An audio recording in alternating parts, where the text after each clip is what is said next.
Are you tired of the old ways of trying to recruit friends and family to your MLM?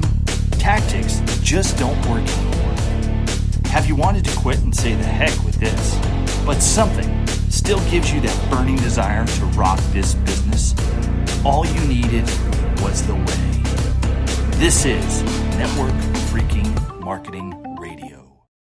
Today on Network Freaking Marketing Radio, we're bringing in a legend who's been in the industry over 35 years, Mr. Tom Chenault. One of the few guys that can say throughout his career, almost every year he's made over $1 million. Tom, how are you? I am doing fantastic. How about you, Ryan? I can't complain. You know, it's been a great December's off to a good kick. I mean, I'm excited. I'm ready to close out 2020 and move on to 2021. That's for sure. I think people have given up on the thought that things are going to go back to normal. So they are pivoting and inventing a new normal that's better for themselves. And so I think it's actually a wonderful time too. It's going to be exciting because, you know, some things in life have changed. We know that. But I think people have woken up. I think we needed that slap of reality to say, hey, what the hell are we doing out there? You there? Or did you freeze? You locked up, buddy. Yeah, there's no doubt about it. And because it's such a war zone. Can you hear me? Yeah, you locked up pretty hard Did there. I click out? Yeah, I got you now. Oh, do you want to re-answer? You want to start over? No, I can react to the question. I can edit it out. Okay. So, you know, however it flows. I like the natural shows too, because we're real. You know, so many people needed a slap in the face, I think, as a world. And just kind of like waking up because we were so, I don't know, I guess the right word might be about ourselves. What do you think? I think this has been a great time over the last 8 months for people to realize that they aren't their car. They aren't their house. They aren't their resume. They aren't their college education. They aren't their job. They are human beings, and all of the answers to life are in that cave called looking inward, and you have to get to the back of the cave to get those answers. And finally, people are going back there and saying, what do I really want out of my life? Because everything's been topsy-turvied, and I finally have a chance to find my true self, which is what I love, Ryan. I think it's the best news in the world for at least me and my family and my good friends. We're all becoming better people. I couldn't agree more with you because, you know, you just see from a caring factor, I think we've kind of just toned it down because we were kind of in a weird direction, America as a whole, you know, just even the world, just the way we're all operating and stuff like that. Let's transition to you, bud. Bring me up to speed on your career, how you got into the industry. You've been in it a long time. You know, you've trained under some of the best in the biz. Let's talk about that. All those people I trained under, I spent my life trying to be them and realized I was terrible at that. And that happened as a result of being a complete. I was a big time stockbroker. And obviously the alcohol caught up with me. And even though I was making a tremendous amount of money, I was on the skid row of success. So on September 29th of 1988, I had gotten 2 DUIs and 2 disturbing the pieces in 1 month.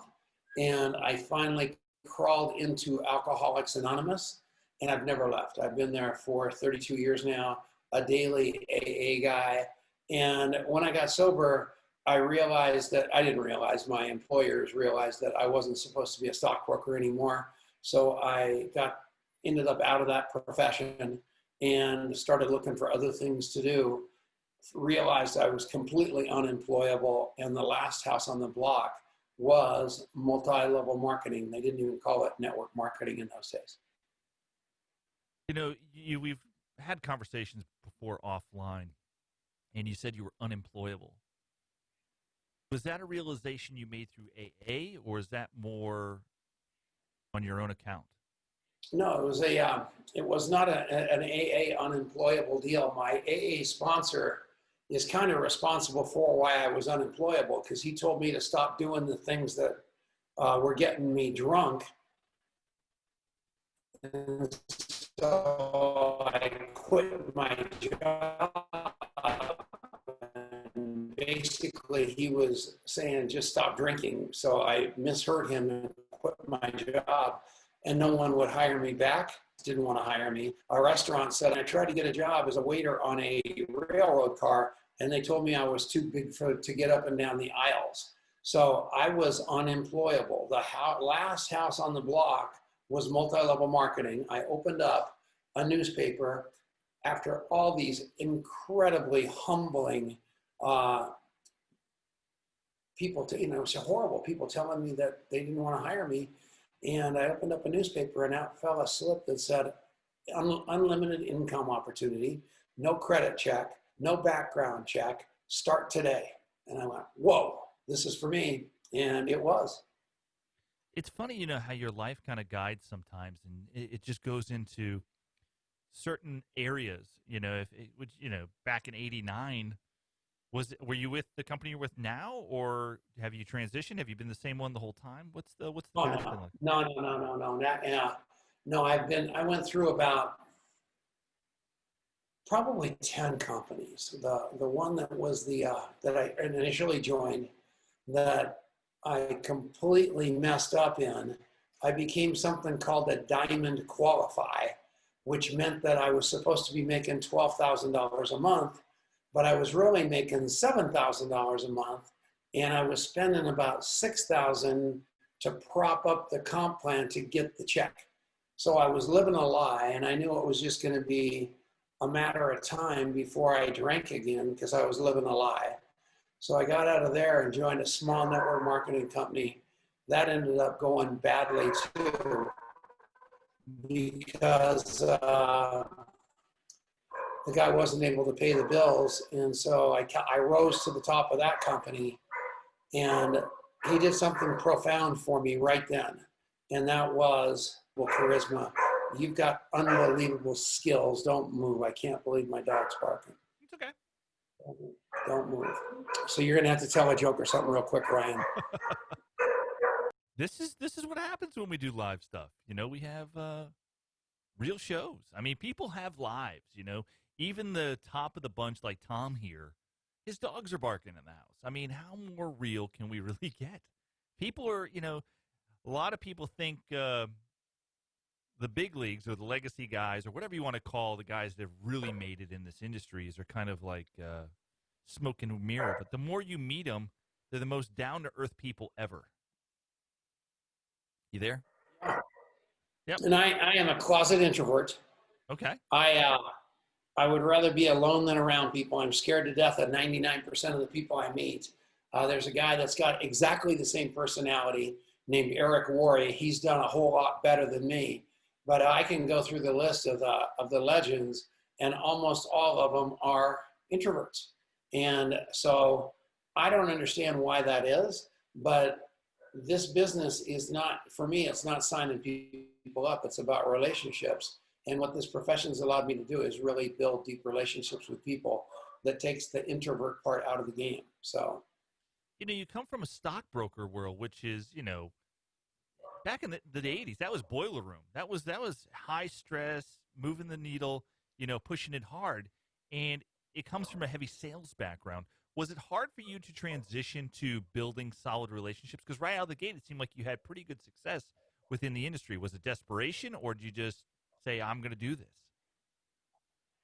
Before the dog started barking, I was telling you about the guy that had the company that went out of business that did something beautiful for me. Yes, sir. And what he told me was, I've got more talent in my toe than most of the network marketers out there, but my ego was so big. And I'm sorry about this dog. Some people just came to work on the house, so I don't know how I'm going to stop that problem. Give me 1 second.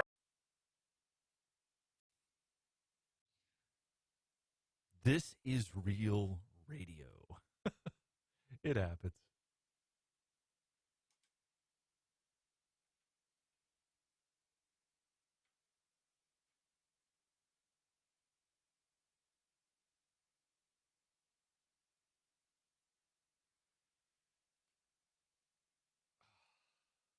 Now we can start this over or we can do whatever you want, but I am so sorry about that dog. Some people came in there in the house.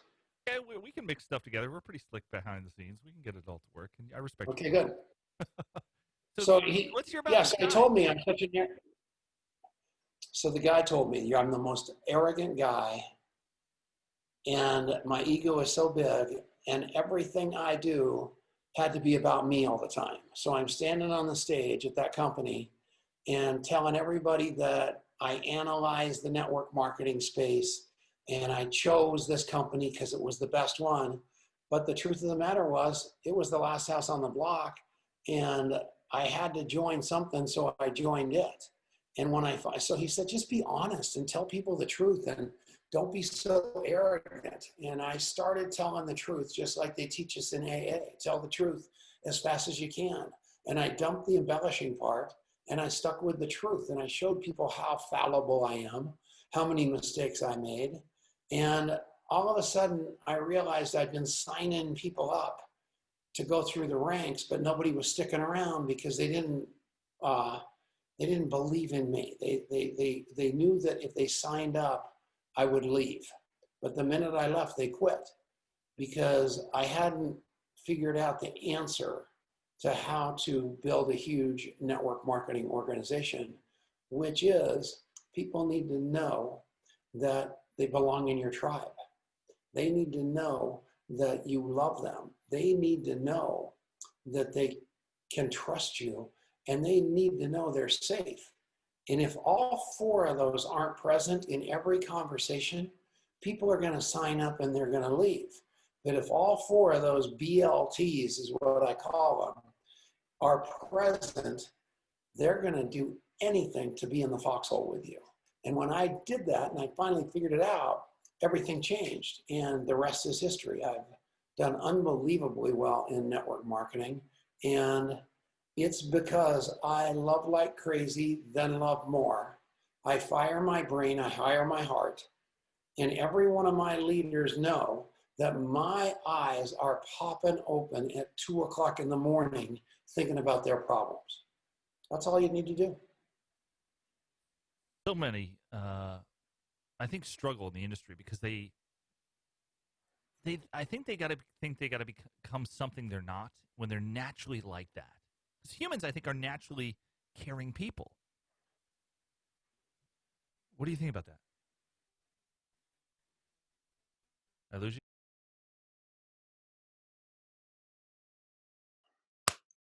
Take two. Today on Network Freaking Marketing Radio, we're going to talk to Mr. Tom Chenault. Been in the industry a long time, made millions of dollars. And you know what? He's got insight that many don't even realize. Here we go. Tom, how are you? I'm doing fine, Ryan. It's an honor to be on your show. I'm very, very excited about it. People everywhere speak so very highly of you. Hey, I appreciate it. And yourself, I mean, it's good. You know, we've been getting really lucky getting a lot of the biggest names in network marketing to share their insight with us and to come out and just have a good conversation about what it took to get into it, how it's growing, where you're going with it. So let's talk about this. Let's get into how you got into the industry. Let's just jump right into it. I came in the back door, man. I was a very, very charismatic kid. Everybody wanted to sign me up to network marketing all my life. I swore that I would rather be a Martian than a multi-level marketer. And so if I had a choice between one of the two, I would have probably chose Mars. And so I ended up becoming a huge restaurant guy, very successful. Then I became a stockbroker. No, actually, then I became an airplane salesman, very successful. And then I became a stockbroker, very successful. And then I ended up running into a real reality check in 1988 when I got coming off of a year that I earned $800,000. I got 2 DUIs and 2 disturbing the pieces in 1 month. I drank myself out of the brokerage business, and the last house on the block was network marketing, multi-level marketing. And I found myself in this profession with a chip on my shoulder, an ego the size of a house, self-esteem the size of a BB, and just that guy you absolutely hated called that barking chihuahua multi-level marketer. Throwing up on everybody, as they say, correct? Yep. It's everybody has.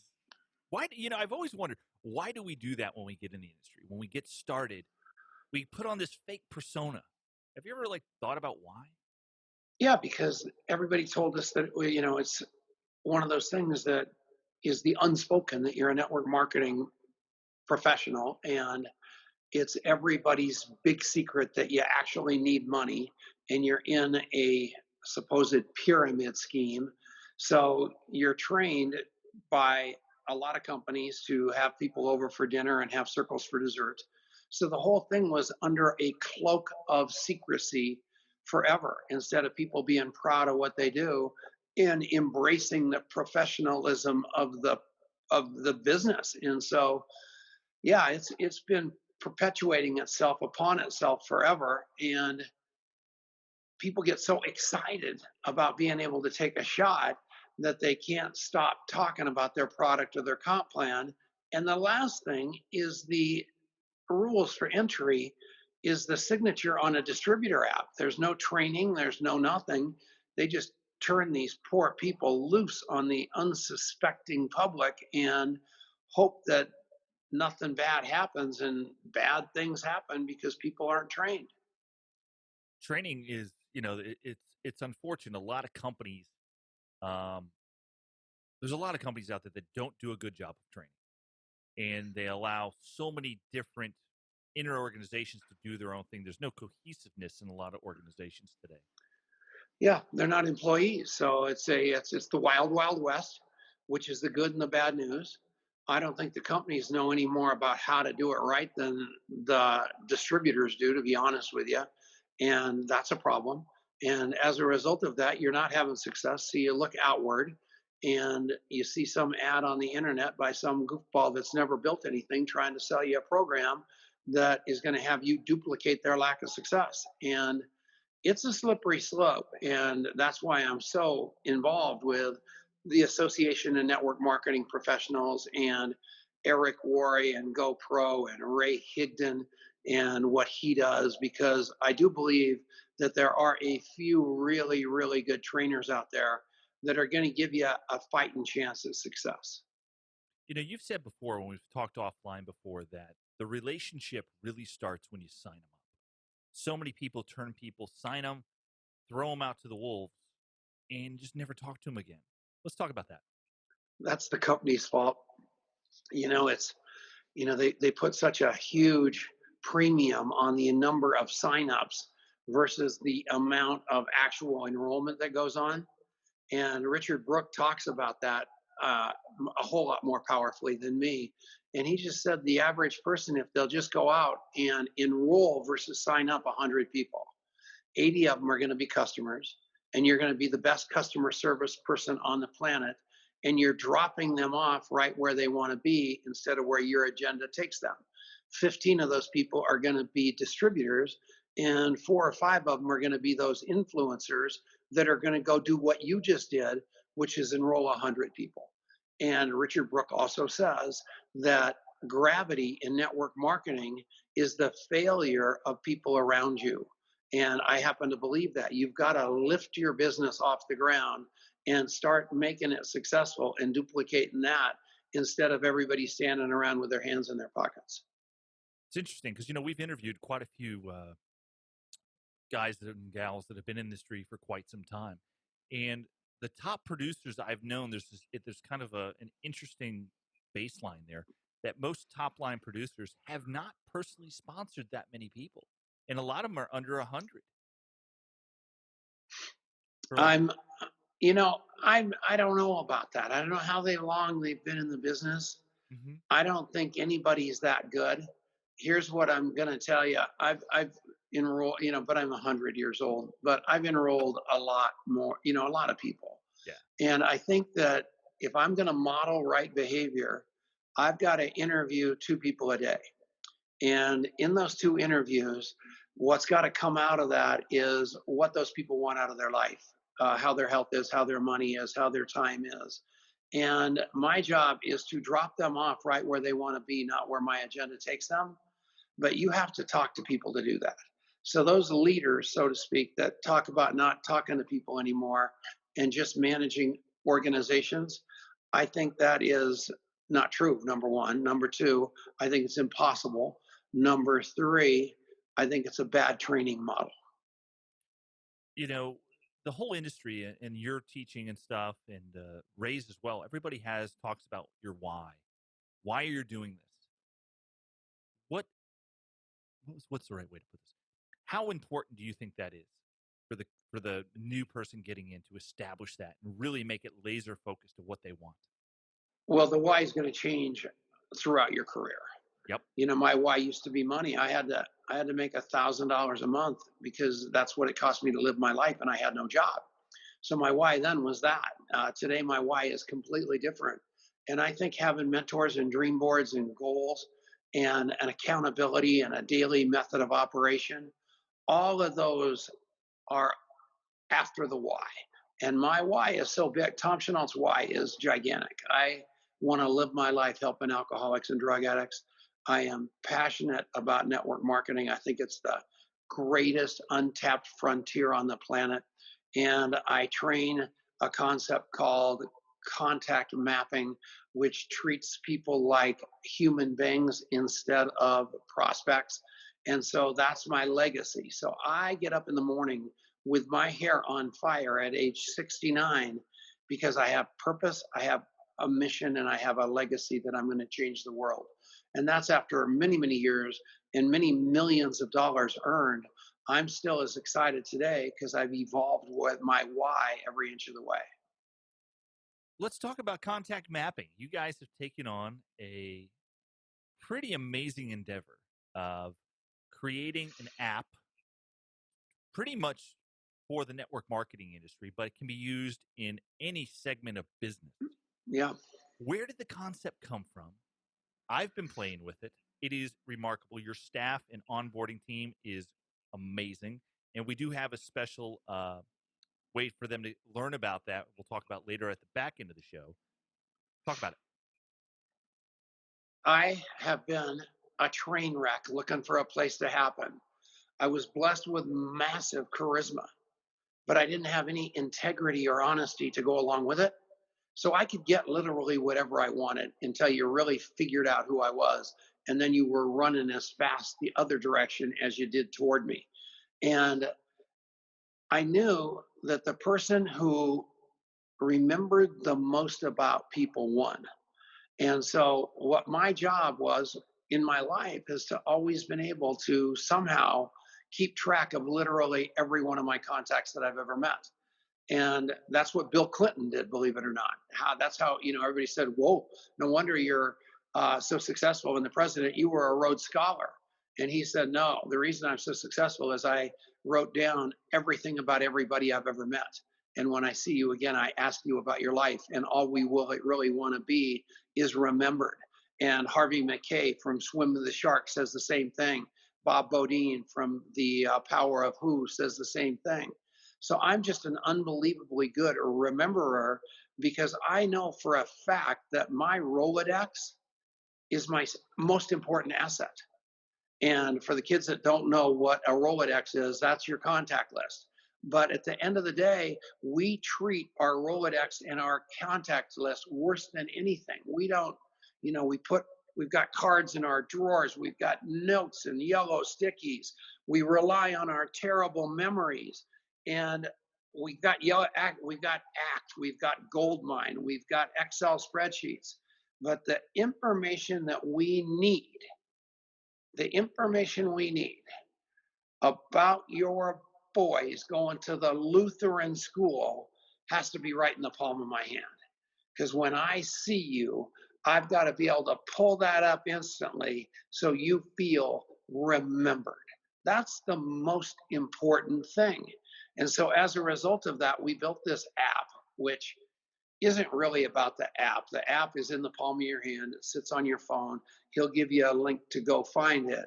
It's free, and it allows you, when I meet you, you say, hi, my name, I ask you your name, Ryan Fennell. You tell me that. Then I say, what's your phone number, Ryan? You tell me that. And then I hit save, and a and it comes up and it says, "Do you have a picture of Ryan?" So I snap a picture of Ryan, and then I hit save, and it says, "What do you know about Ryan?" And the microphone's there, and I speak Ryan's life into the phone, which is pretty cool. And I go all the way back from where he was to where he is, and I've got it there. So then I hit the button. It says, "When are you going to follow up Ryan?" And that's awesome because nobody follows up either. So I hit the button. I say, "I'm going to follow up Ryan tomorrow," which is what I did when I met you. And so all of a sudden, Ryan goes out of my brain. And I forgot about Ryan, but he told me he started in Mona V and he was in Viseo and he's got this going on, he's got that going on. And I can't remember Ryan's name. All I got to do is put Viseo in there. And all of a sudden, all the people pour in. That's a lot. And then I go, well, that's not enough. I still have too many people. Then I put in Monavie. It shrinks down, still too many. Then I put in Lutheran School, and all of a sudden it's down to one, Ryan. So I can literally Google my brain, and it's right there in front of me. So so when I see him across the room at the restaurant, I can walk over there and touch point anything that came up in that interview 5 years ago. And that's all we want to do is be remembered instead of thrown up upon and pitched all the time. I'm not going to buy anything from a pitch person. I'm going to buy from a person I have a relationship with that I want them to feel like they belong, and that whole thing. It's that simple. It's so easy, Ryan, if you just do that. I got to tell you, I think it's the smartest approach to the industry. I think across the board, because there's many times, I don't care if you're in sales, relationships are so important. Oh my God. And we don't value it, I've always been told personally that I've always been good at keeping up talking to people. But the small points of, man, I used to do this thing with my head, like, okay, I'd stamp my foot and I'm like, okay, like a Rolodex, the pages are flipping. Where do I know the guy from? Where do I know him from?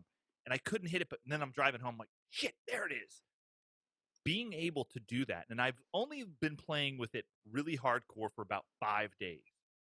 And I can tell you, it is by far the simplest damn thing I've ever done. It is fast. It doesn't take. One of the things I hate is data entry. I don't have the time running a couple companies to sit there and do this. I want to get off the phone, boom, say something, and I'm moving on. And it's awesome. And you guys. Well, the cool thing about it, yeah. Go ahead. I want to say one more thing. Facebook, LinkedIn, Twitter are free. And you're going, they're so nice. No, you are the product. They aren't nice. You are not a human being. You are an algorithm. And you might as well face fact. And if you get good at Facebook or LinkedIn or any one of these other social networks and you're going crazy, they kick you off. And all your contacts are goodbye because they belong to them. Or your company. Everybody thinks that, oh, I'm going to keep all my contacts in my company database. Well, look at the pharmaceutical companies. If you work someplace and you're using Salesforce and they terminate you, you are gone. Your contacts are theirs. Your network marketing company, your contacts are theirs. Take control of your destiny with us for free. That's all it boils down to. I'm just telling you, I learned it the hard way. No one has control of my contacts but me. It's sad, One of the beautiful things, not only about contact mapping, but what you just brought up is, I don't know how many people can relate to what we're going to say here, but how many people have worked for someone and you work for a company for 10 years and you decided to take another position? Not getting fired, you're going to resign. You go into that resignation thing, you say it. 2 minutes later, 2 minutes later, you're walked out with a security guard. You're treated like non-human being, like you have collateral of them. I've been there. I've resigned to take a better position. Great friends with the company, but all of a sudden, I felt like I had handcuffs behind me and the guys are walking me out. And I vowed from that day forward, I would never be in that position again. That's what network marketing gives people, that ability, But save your data, guys. It is so important. I mean, what Tom was just talking about, back yourself up is a great way to put it. Back your life up. No question. And it's not, and everybody thinks it's got something to do with network marketing. I live in this beautiful home here on this lake here in Colorado. Beautiful. And all the new neighbors, I just built this home. They just had a big old homeowners party for me.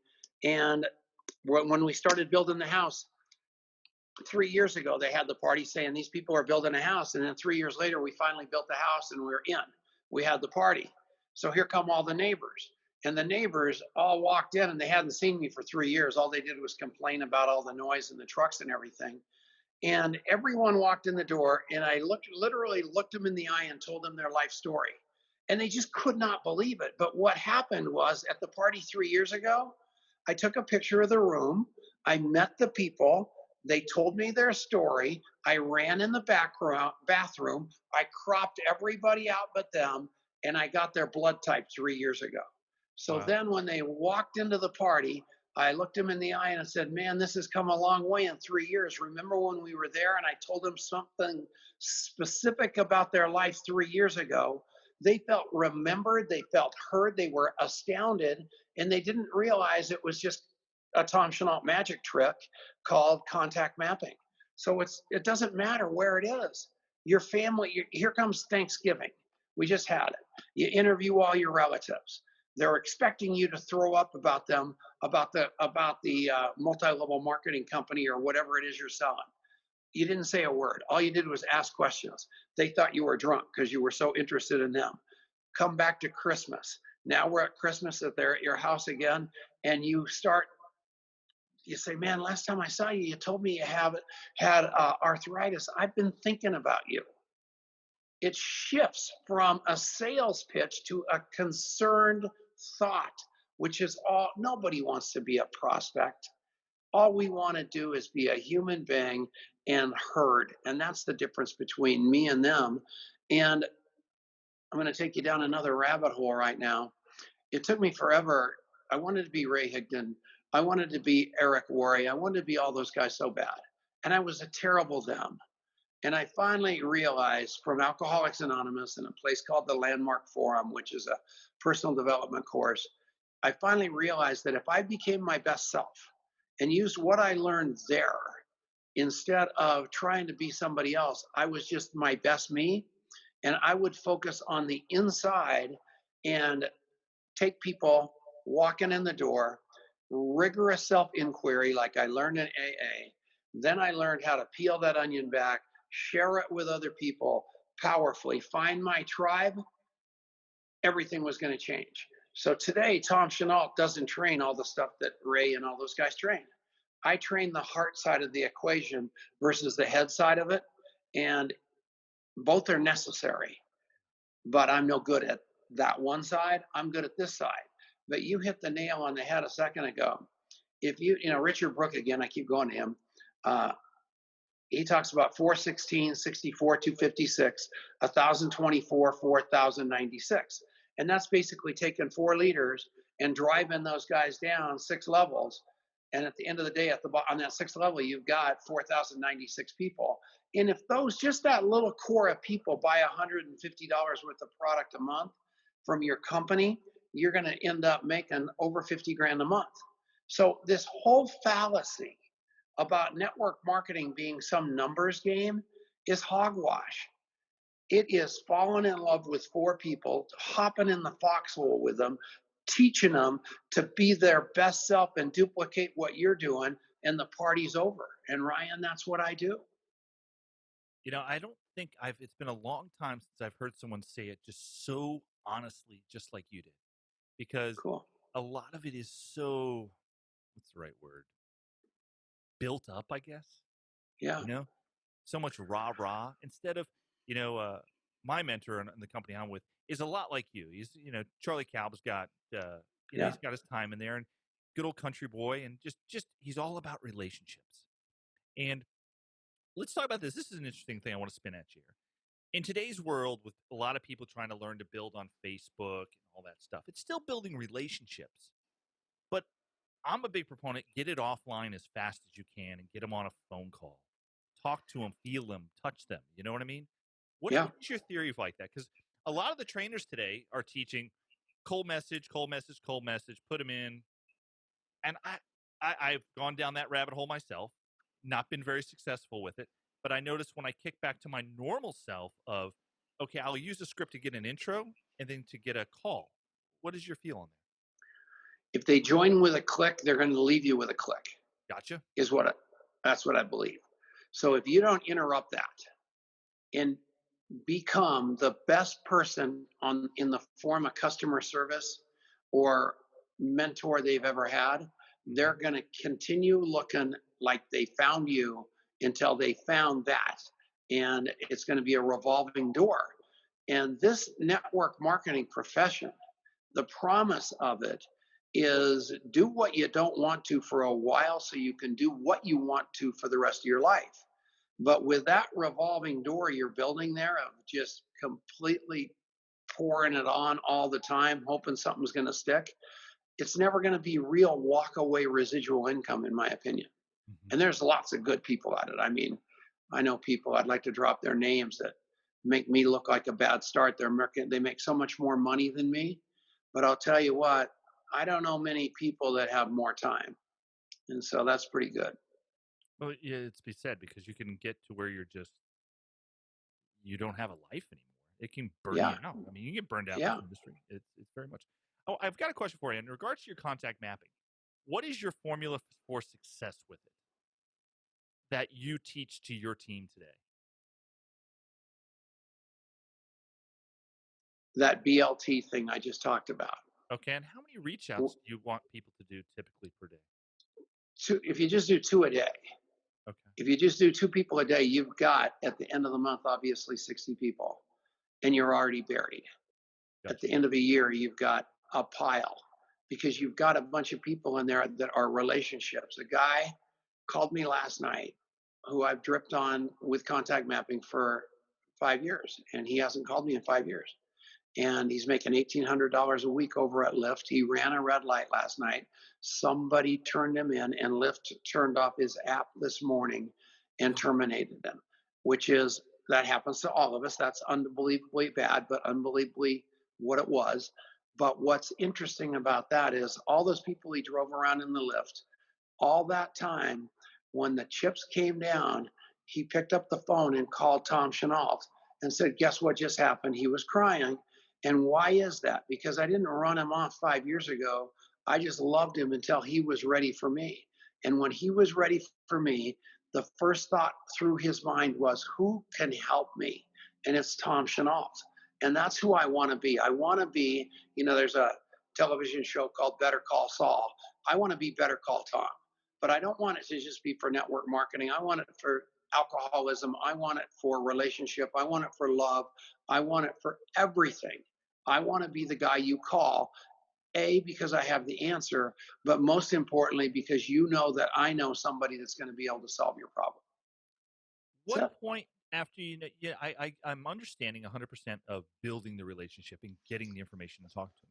When do you actually feel it's the right time to actually maybe pitch them or let them know what you do? What is your style with that? I use tools a lot more than anything else. So if you tell me you've got something going on health-wise, I'm going to send you to a tool, a website, and say, you know what, I've been thinking about you, and you told me when I talked to you the last time that you had some problems with your joints, and I might have an idea for you. I want you to watch this video. Gotcha. So I use tools completely instead of me playing like I'm a doctor and maybe making a health claim. And on the income side of it, I use 3-way calls with because nobody believes me. They look at me like I'm a 30, and they know me too well. So as a result of that, I do the same thing I teach people to do. And that is, if I only need 4 leaders to make that kind of money, I'm going to find the best 3-way calling mentor I can find to partner up with, so I can get my 4 people in front of him, and I'll be there for him to put his 4 people in front of me, because we do the same thing. It makes total sense, So do you typically lead through your style? You typically lead with a product then most of the time, I would assume. No, Yeah. that's the beauty of this book, that you can get at that contact mapping link you've got. I drop people off where they want to be. Gotcha. I am the poster child for weight loss. Everybody wants to sell me a weight loss product. And so as a result of that, they walk into Starbucks, they interview me with their eyes, they walk over with their wafer or their shake or whatever it is. They beat around the bush and try to pitch me on that because they assume I want to lose weight. They don't know my house is being foreclosed on, and they're interviewing me with their eyes. And if they would just ask me questions, they would realize I'm more interested in the business side, whatever that looks like, than some weight loss product. But everybody interviews with their eyes. So, what I do bigger and better than anybody, I think, is I drop people off right where they want to be instead of where my agenda sends them. But most importantly about that, Ryan, is the no part of it. Because, people tell me no all the time about network marketing, which is wonderful. But in 5 years, they're driving their Lyft down the road and they get their app turned off. All of a sudden, network marketing's looking pretty good to my buddy Mark. But guess what? All the people that have pitched him from the back of the Uber every month or the Lyft car every month for the last 5 years, he didn't enroll with them, so he hates them and they hate him. And so they don't have a relationship. So when the water got deep, I'm the first call. That's the beauty. Listen, listen, listen. Listen. I'm very proud of something. I'm going to show you right now. That right there is a hearing aid, right? Yep. Which I'm very proud of because it means I wore my ears out before my lips. Oh, that's one of the funniest things I've seen in a while. Oh, that's great. True story. Oh, that's great. So, you host a radio show. Let's give you a little props here. How long you been running the leadership radio show? Is it the Tom Chenault Show or the Network? No, it is. It used to be called the Tom. It used to be called the Home-Based Business Radio Show. Okay. So it was the biggest one forever. And then Troy Dooley and Doug Firebaugh decided how smart they were, and they decided to name a show something like the Home-Based Business Radio Show. They just stole my name and put it right on top. I go, this is ridiculous. I cannot believe they did that. They're good friends of mine. So then I named it the Tom Chenault Show. Okay. So I had that for years. And then I started contact mapping with my son, who thinks I'm going to die at any time. And then we're going to have this show called the Tom Chenault Show that is with a dead guy for the name. So we've got to rebrand that. So they call it the Network Marketing Leadership Show now, which I hate that name, by the way, because it pigeonholes everybody into network marketing. And anybody that has a preconceived notion doesn't listen, but nobody listens to me. I would really rather have it be something else, but I'm not the boss anymore. Adrian is. But I will tell you, it's the longest running, biggest home-based business radio show in the world. And I've interviewed everybody from everybody, and I love it. Now, how long's that show been going on? I couldn't find any dates. How many years have you been running it? Probably 15 years minimum, maybe longer. Were you guys on terrestrial radio, like really getting airtime? Is it syndicated or? Oh, yeah. It's not. Yeah, this is not a podcast or not saying anything bad about podcasts or, some sort of goofy little radio station that's on the internet. I used to be a big time radio talk show host, believe it or not, and a financial talk show host. So I got hooked up with those guys. And for the last many, many years, a guy named Ted Anderson owned something called the Genesis Communication Network, which is the station that airs Mary Lou Henner, Alex Jones, George Norrie, all those icons of radio. And then my show's on Saturday. So no one turns their radios off. So they accidentally listen to my show, which is wonderful. And it goes out over, I think he's got 550 radio stations all over the world. So it's a blowtorch. And I have no idea if anybody even listens, but it's great. And, I love it. And it keeps me in front of still. Are you more what? AM? AM primarily. Interesting.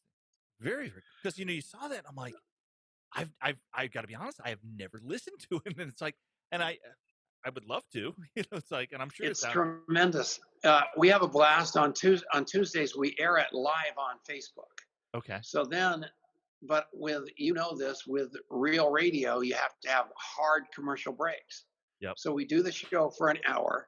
We take the breaks like it's a regular radio show, but we stay live on Facebook, and then we just goof around and talk about contact mapping in those commercial breaks. So everybody gets on, and that becomes a party during the breaks, and you can cuss and do all kinds of stuff. And then we get done with the show, and then we have a show after the show, which is kind of like an alcoholics meeting, Alcoholics Anonymous meeting after the meeting, and we just talk, and that's kind of fun. And then they strip the show out for AM radio, take out those cornball contact mapping commercials, and ship it to Ted Anderson, and he puts it out over the air. And then it goes back to iTunes and some other podcast place I am. So Wow. it's exhausting. It's cool to see, because, you see where things go, and, there's a lot of, Yeah. I have quite a bit of little things in common, believe it or not, I think. It's very... I told you, I watched a few of your shows. We had a sidebar conversation for about 45 minutes the other night. And I told Ryan, he reminded me of me more than almost anybody I've ever met. And that was before I saw him. As I listened to him, even before I talked to him, I knew he was going to be magic, because he's got it, and he's somebody you should pay attention to, because this guy's going to create some big time stuff. Do you do any coaching, Tom, at all on the side for guys? Or Oh yeah, it's free because I'm so needy. It's like, yeah, come to the meeting. I'm so needy that I just thirst. Actually, that's a funny question. In contact mapping, we have a community group that's on something called Mighty Networks. It's not even on Facebook, because Facebook is just such it's a black hole. Yeah. And so we host this thing called the Contact Mapping Community Group, and I actually just did a coaching call in there for a whole bunch of people, and I told any one of them all they have to do is get me a hold of me offline, and I'll help them all I can, because I told you that my passion is alcoholics and drug addicts. My job is network marketing, and my legacy is teaching people how to be better people by using their heart instead of their head. So true. I mean, I have been so guilty of it, dude. I mean, it was funny, that conversation we had the other day. It was like, I walked out of that, I come out here to my office and I sat down. I'm like, I said to my wife, I felt like someone was talking to my soul. It was good. Honestly, it was one of the weirdest conversations I've had blindly, that just kind of like almost put me into like a tear. It was weird. Yeah. It was very, very strange, man. I got to tell you, it was it's almost like looking at yourself or something. Sometimes that stuff happens in life, and I did a Facebook Live the other day talking about some of your BLT stuff, and it's kind of going there. I know your time is valuable. I'm going to run you through the gauntlet. What that is a segment. I'm going to ask you rapid fire questions. What I want you to do is give me the answer, the first thing that comes to your mind. Sound like a plan? Yeah. All right. Here we go. Talking or texting?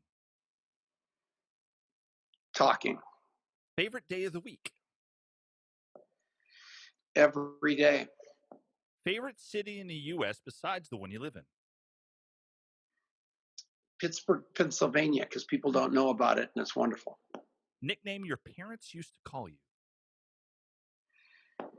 Tommy. Last song you actually downloaded? I don't think I've ever downloaded a song. Would you rather be able to speak every language or be able to talk to animals? Every language. Favorite holiday? Today. Back in the day, was it beer or wine or alcohol? They're all the same. So all of the above. Car or truck? Car. What scares you?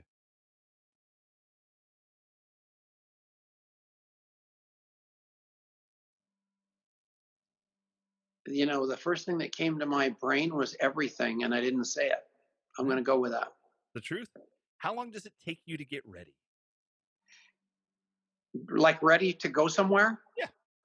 I walked in the coffee shop the other day, and the lady said, Tom, what is that? And I go, what? And I'm wearing a sweater just like this, and it's got a big old knob hanging out of it. And I go, I don't know. And I reach in my sweater, and it was a pair of boxer shorts.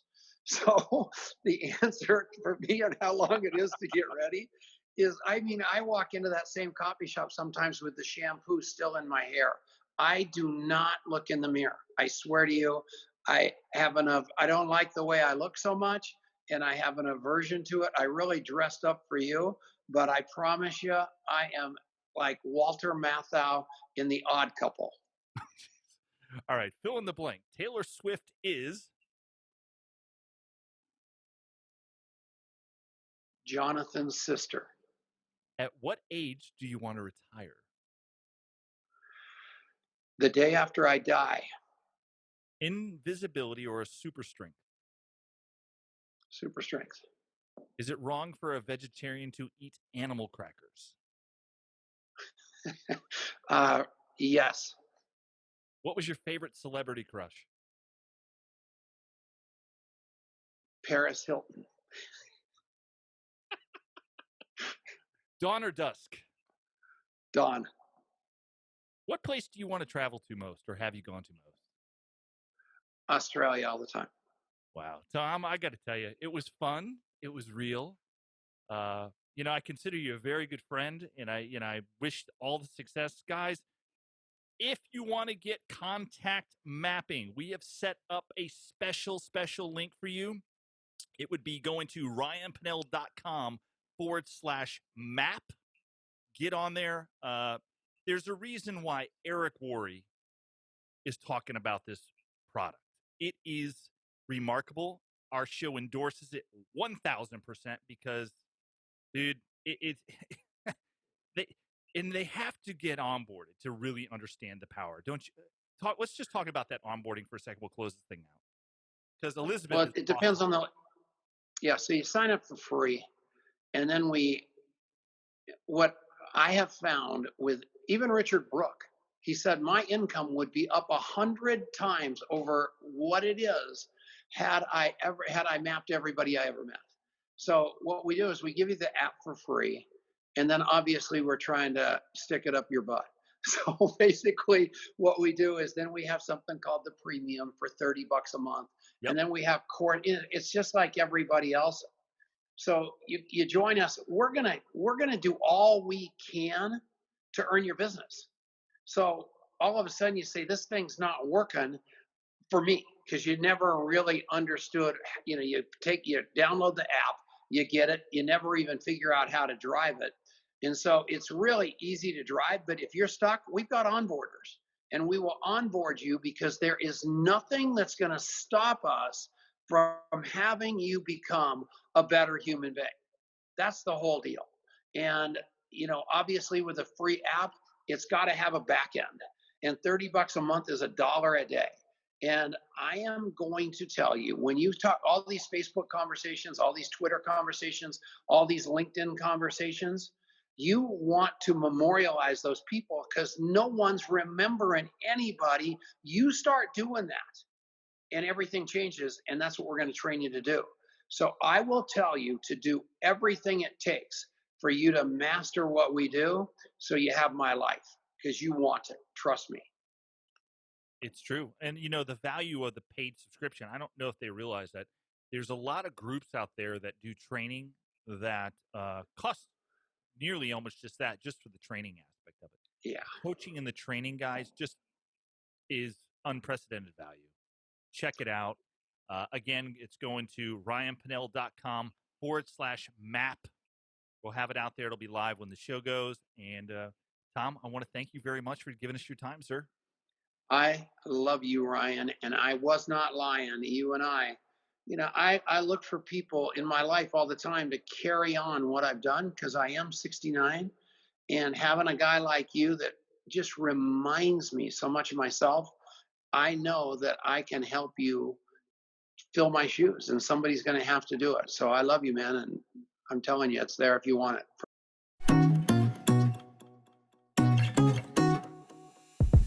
Hey guys, it's Ryan here from Network Freaking Marketing Radio. If you like what we're doing, head over to iTunes and give us a like.